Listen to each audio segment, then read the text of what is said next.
कर्म योग, जिसका अर्थ है कार्य का योग या निस्वार्थ कर्म का योग, भगवद गीता और अन्य आध्यात्मिक ग्रंथों के अनुसार एक आध्यात्मिक मार्ग है जो निस्वार्थ भाव से और परिणामों से आसक्ति के बिना कार्य करने पर जोर देता है।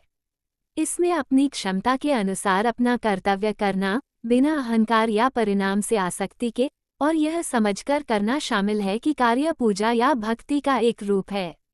कर्म योग के प्रमुख सिद्धांत। निस्वार्थ कार्य। कर्म योग परिणामों की आसक्ति या किसी व्यक्तिगत लाभ की आशा के बिना कार्य करने पर केंद्रित है। कर्तव्य और धर्म। यह अहंकार या आसक्ति के बिना अपने कर्तव्यों को पूरा करने और अपने धर्म या सही मार्ग पर चलने पर जोर देता है। पूजा के रूप में कार्य।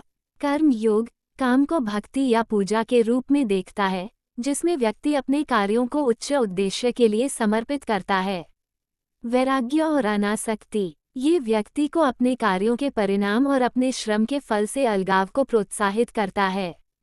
वर्तमान में जीना। कर्म योग वर्तमान क्षण में जीने और अतीत या भविष्य की चिंता किए बिना अपने कार्य पर ध्यान केंद्रित करने पर जोर देता है। कार्य के माध्यम से परिवर्तन।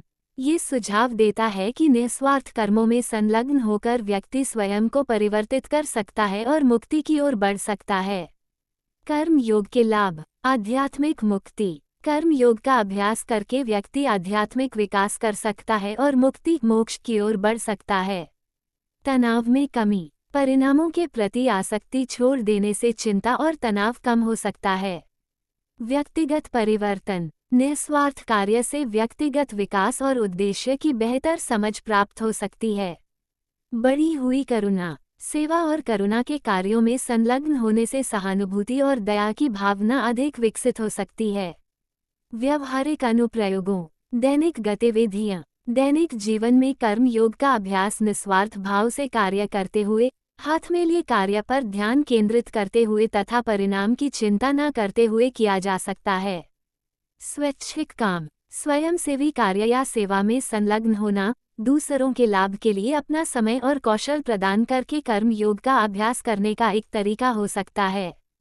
दूसरों की सेवा। दूसरों के प्रति दया और करुणा के कार्य करना कर्म योग का व्यावहारिक अनुप्रयोग हो सकता है।